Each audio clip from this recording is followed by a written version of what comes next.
Kalian semua pasti gak bisa makan kan kemarin. Seperti biasa untuk gue menebus kesalahan gue kemarin tidak memposting Markibah Ganggeng Udar Dedo. Maka duduk manis duduk rapi, ambil cemilan lo, kita Markibah bersama. Jadi ceritanya datangnya dari siapa? Dari seorang followers gue, kita sebutnya namanya Ria ya. Dan dia sudah merencanakan pernikahannya dia dengan pasangannya, kita sebutnya namanya Tony. Dia berhubungan sudah lama dan dia memutuskan untuk oke, kita menikah aja sayang gitu. Cuma memang dia menjawab pernikahan itu diam-diam dan tidak banyak omong sama keluarganya. Kenapa? Karena dia tahu keluarga itu ribet dan malas dikucampurin lah gitu intinya.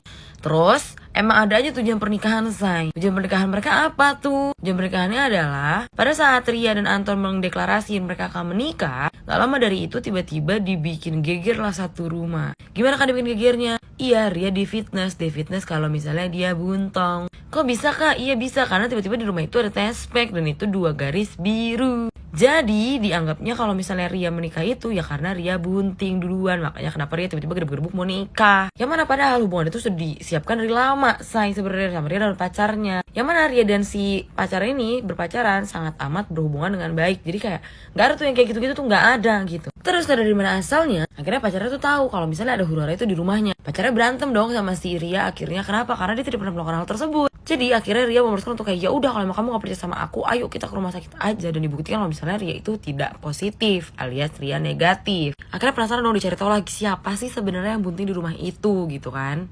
Dan lo tahu ternyata apa? Ternyata itu adalah adiknya yang bunting. Dan dia menyebak pacarnya Ria ini seakan-akan biar dibikin kalau misalnya adiknya Ria ini bunting sama pacarnya Ria. Akhirnya perpecahan besar dan segala macam. Dan akhirnya si pacarnya ini malah dituntut untuk menikahi adiknya dulu. Gak boleh tuh nikah sama Ria karena dirasa kayak harus bertanggung jawab atas kesalahan dan kelakuan yang sudah dilakukan bla bla bla gitu. Ria shock, Ria tertegun, Ria ya Allah, Ria merasa kayak anjrit lo sama gue gak ngapain, tapi lo ngapain sama adik gue, sialan gitu kan. Tapi ternyata menjelang hari H pernikahan tiba-tiba ada yang dateng beb. Siapa yang dateng? Pacar emaknya sama dengan selingkuhan emaknya.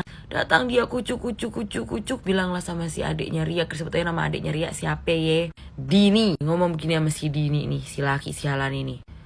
Aku mau bertanggung jawab Dini. Kau menikahlah sama aku, gak usah sama laki-laki itu, jangan jebak dia tidak bersalah. Semua orang bingung. Kok tiba-tiba ada lu siapa begitu kan. Bapaknya Ria ngamuk dong kayak anjing lo siapa setan gitu kan. Marah-marah drama akhirnya disitu baru ketahuan kalau misalnya memang iya benar. Waktu itu mamanya Ria membawa selingkuhan ini ke dalam rumah. Dan pada saat itu emang di rumah cuma ada mamanya Ria dan adiknya. Terus waktu si mamanya Ria lagi mandi, si pacar mamanya Ria ini kan lagi jalan-jalan tuh terus dia melewati sebuah kamar. Di mana di kamar itu terdengar suara desah-desuh. Terus pas diintip ternyata ada adiknya Ria lagi colok-colok karena dia sedang menonton bokep. Akhirnya dia masuklah tuh pacarnya si emaknya alias selingkuhan emaknya ini. Dan dilakukanlah berdua dengan adiknya, belak-belak mereka berdua ya kan. Dan ternyata kejadian itu sering